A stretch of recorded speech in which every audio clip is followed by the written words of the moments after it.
have some very, very awesome special guests here today. You know what? We're not going to do this boomer style television. Say, hey, Jason, nice to see you, bro. I just got here. Just walked in. Thomas. Oh wow, dude, you're here virtually. How is it going? Wow. It's going good. It's going good. It's a pleasure to be here. Thanks for having me join from one day sunny UK. Thank you so much, you guys, for coming here to help out, raise money. Let's get some donations in. We're gonna make the Twitch explode today. Jason is loving this numbered guitar. Yeah, this thing plays pretty well too still. It is pretty crazy. So when was the last time you heard about? No, I mean first time. Sorry, my first apology. time. It was like when I was first started taking lessons. My guitar teacher, Matt Mills, was giving me people to check out, and he was one of them. So at least like 15 plus years ago, maybe. It's been a while. What about you, Thomas? You've been around the scene since the age of 8 years old when you were discovered by Steve Vai, right? So you were from that era. Can you tell me when you heard about Jason? And I first discovered Jason Becker back in the days cruising around in the car with my dad listening to David Lee Roth, and the Little Ain't Enough album was the first time that I heard Jason play. I guess being discovered and stuff, it was all new and exciting stuff, and every time you heard like Surfing with the Alien or the new Vi stuff or Jason Becker, it was all like complete mind-blowing stuff because you're hearing this type of playing for the first time. You know, I got to do play at the very first Jason Becker benefit concert in the 90s. That was the first time that I had met Jason as well, and that was an amazing experience. When you first heard it when you were young, did you think, oh, that guy's 21? Or did it matter to you, or it didn't really matter because you? Back then, the playing, I guess, did the most talking. So if somebody was impressive, it was just because of the playing and the approach and the tone, the sound and delivery, everything about the playing. Then you found out the other stuff later on when you're reading the mags, you know, and it's like, okay, we're seeing the face for the first time. Totally, you know, different era, different ways, you know. I remember like going to sleep, looking at the back page of those magazines, drooling, you know, over those guitars. It's crazy. I mean, you must be curious yourself, Jason. I mean, how would you even filter that information when you're 11? How do you appreciate something so early, right? When you like, obviously, I don't know, you played your guitar since you were in your mom's womb, but... No, in hindsight, thinking about it like that, like, no, you just don't know enough about, I feel like, things to really be able to process, like, what's actually happening quite yet at such a young age, you know what I mean? I think I should say I'm glad it was happening then because I can appreciate it a lot more for like what it is, just because I'm older and have experienced more things, and you have stuff to like put it in perspective as not just like something that's all of a sudden it's just like happening. Yeah, I mean even stuff with me like recently, like within like when I got hit up to do the first Petrucci guitar camp, I remember literally looking at it like a few days before I got the email. I was pooping. And then the notification came in while I was on my phone, and I read it and was just like, all right, yeah. And cheers, everybody. You see, I am in the UK having a cup of tea. Yeah, so cheers, everybody. Beautiful.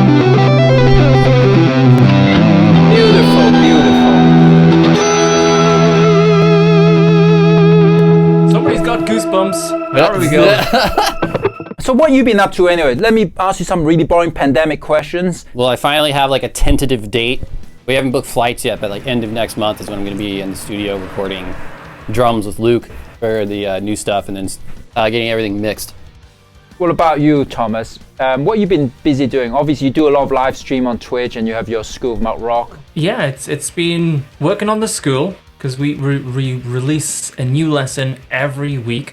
So that's been keeping me busy, yeah. And back in the summer, I started streaming on Twitch, and you know, I do two different types of stream. One totally crazy, over-the-top stream, and then this is like my chilled, at-home sort of stream. And then still doing stuff with McRocklin, Hutch, working on a new record, which is pretty much done. Actually, we just have one more track to finish off, and then we will have the follow-up record to Riding Out. School of McRock is the shiz. You see, right there, the chat knows the deal. So that's amazing. Thank you.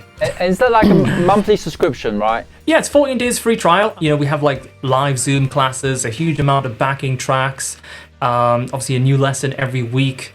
And we've got a bunch of guest lessons from amazing guitarists and stuff on there as well. It's like less than $2.50 a week if you're like a full member. That's nothing.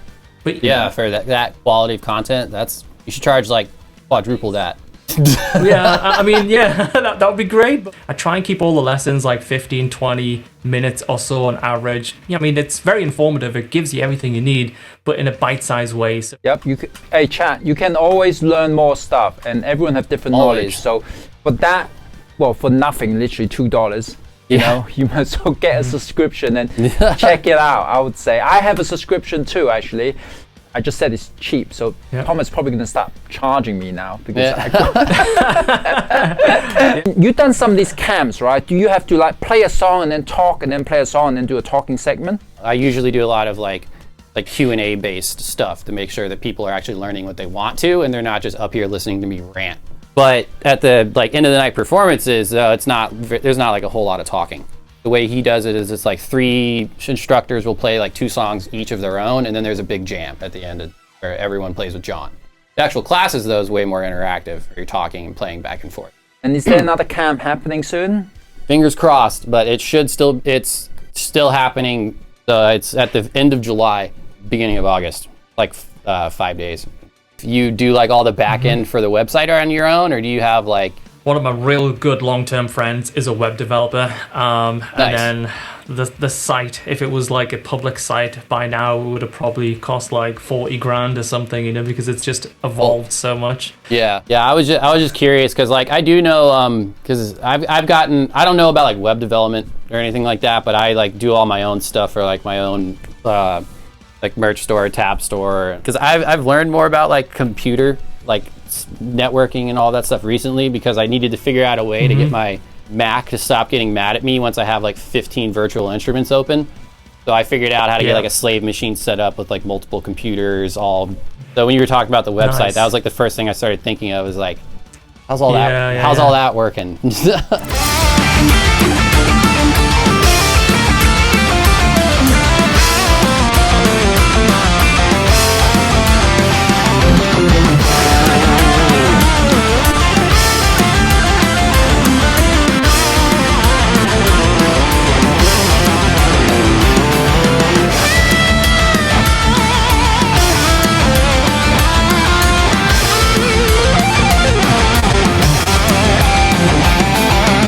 That one's going. You see what I mean? Now you see I'm so hyped. I'm like, all right, let's go to the next track. I'm ready. I'm like, don't stop. Let's go.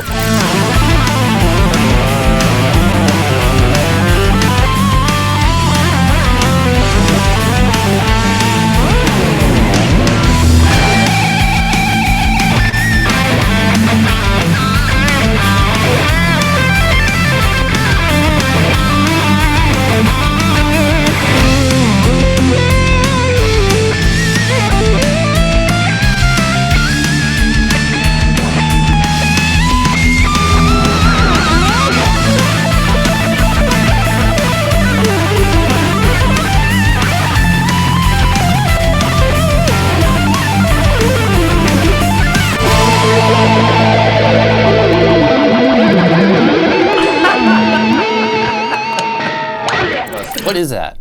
That is a expression pedal on a hand. So the fuck? So I get to finger your wah while you play? You want to finger my wah? Yeah.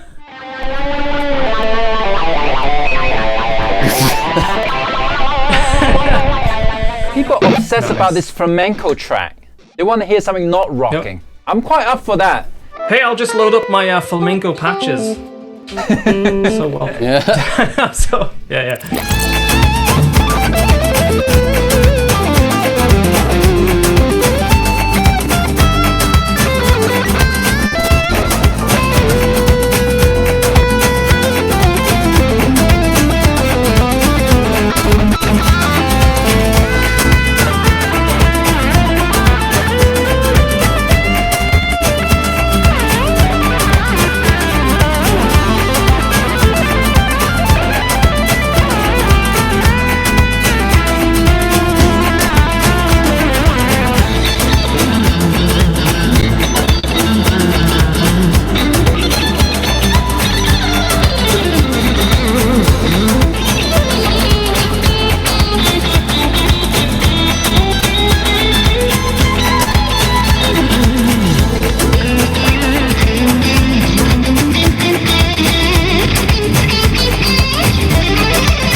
was fun. Hey, that was was actually sick. a good shout, chat. Good shout. I enjoyed that, man. I think since we're on this kind of that kind of feel, should we pick a neoclassical one for fun?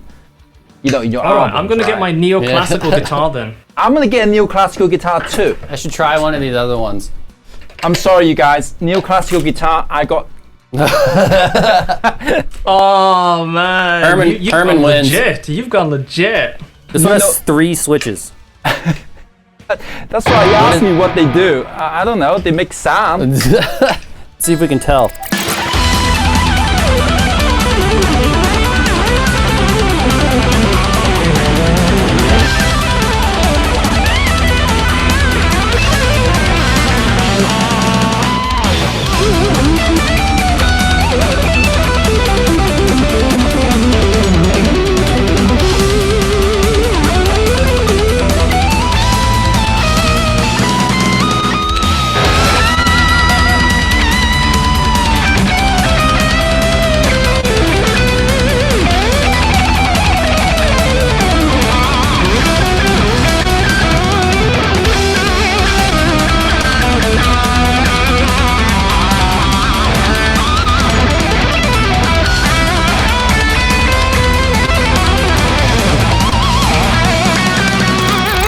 Fast. This is Lot of actually a notes. fun guitar to play, I gotta say, man. Oh, So first okay. I was gonna buy one for fun, then I asked my friends, I don't buy that. The tuners are totally old, vintage, they don't stay in tune really well, the bridge is terrible. And I kind of thought about it, yeah, you're right, there's no locking tuners, there's no this, no that. Why would I buy something so outdated? Yeah, This doesn't make sense. So I borrowed one, and I think, man, this thing shreds. yeah, they're fast. Scallop necks are really fucking Yeah. fast. Power ballad, 80s power ballad. You guys up for that? Already? nice. Nice. Shit sounds so. And I've also cut a few bars of a McRocklin and Hutch A minor jam track for you as a surprise. So we'll see if, how that flows. yeah. Yes. Ooh. Yeah. Yes. I didn't even know about that. Yeah, I just thought, hey, let's try it. It's an A minor, but let's do that power ballad first.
A lot of emotional licks going on there, guys. Really nice. I cried.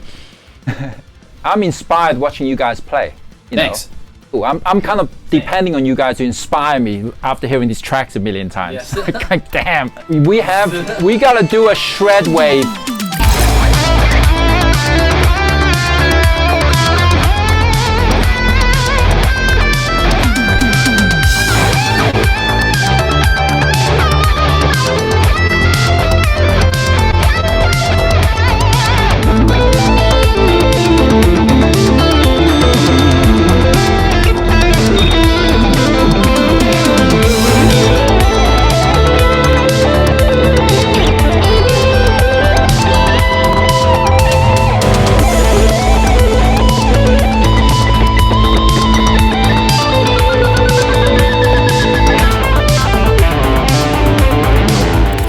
That was fun, man. That was a surprise. Yeah, that type of stuff's sick. That's me play acoustic, so I could play some real chilled chords, give you guys some space to solo back and forwards over there. We're doing a real jam now.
That was fun. I've got to put the Zeus acoustic down. Yeah. There's a that lot was of crying fun. in the comments.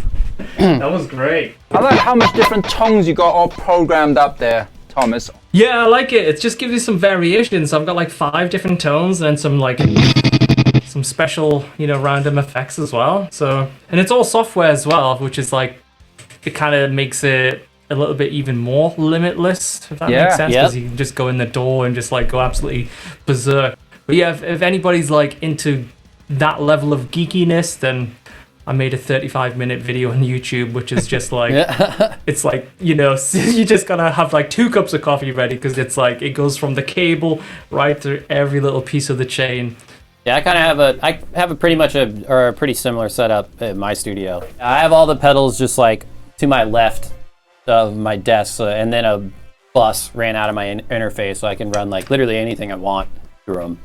But I pretty much just try to, I tend to use it like kind of dedicated for like synth effects.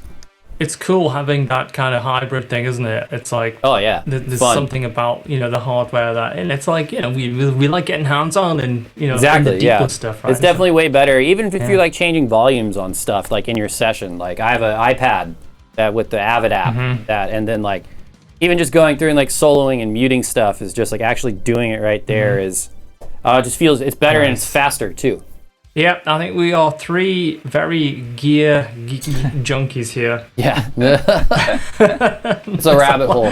I want to thank N&M Creation on YouTube, of course, for doing these tracks, and also they made us one exclusive track as well for the Jason Becker Fundraiser. So very nice of the channel. Please give N&M Creation a follow on YouTube.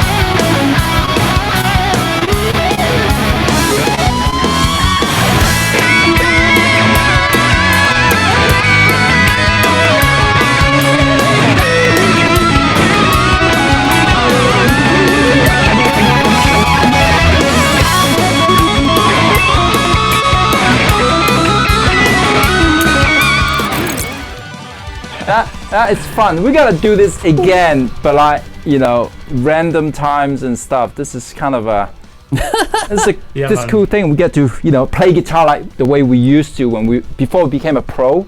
We just like jamming to tracks. And just jamming. It's fun. I love jamming. That's my favorite thing. Yeah, I wish I had done it more when I was younger, like still learning everything. I just sat with the metronome and fucking just played scales and arpeggios. Yeah, it's a different thing, isn't it, entirely? But I really like that spontaneous thing, because you just never know what's going to happen. I don't even know how you do it at the age of 8, Thomas, how do you do it at the 10, 11, 12 years old thinking, I'm going to go in, I'm going to improvise this key, shred this, sweep that, tap that. You got to remember, like the late 80s, early 90s, there was nowhere near the distractions there is now, Now you could just burn time just sitting on a tablet. 10 hours is gone. Yep. I was playing 8 to 10 hours a day when I was 7, 8, 9, 10 years old. Like, dude, literally now I have to, like, if I need to get stuff done, I have to leave this in a different room, because if I don't do that, I'll just end up, it'll go off, I'll see it, and then like a half hour will go by. Thank you guys for coming here, giving your time to do this fundraiser, of course. My pleasure, thank you. It was super fun to jam with you guys. Then, thank you everybody. Thank you Thomas, thank you Jason for taking part. Thank you Herman, and great to hang out with you guys. Jason, thank you so much, mate. A lot of fun playing with you guys today. Nice to finally meet you. So ciao everybody. See ya. Woo! Bye.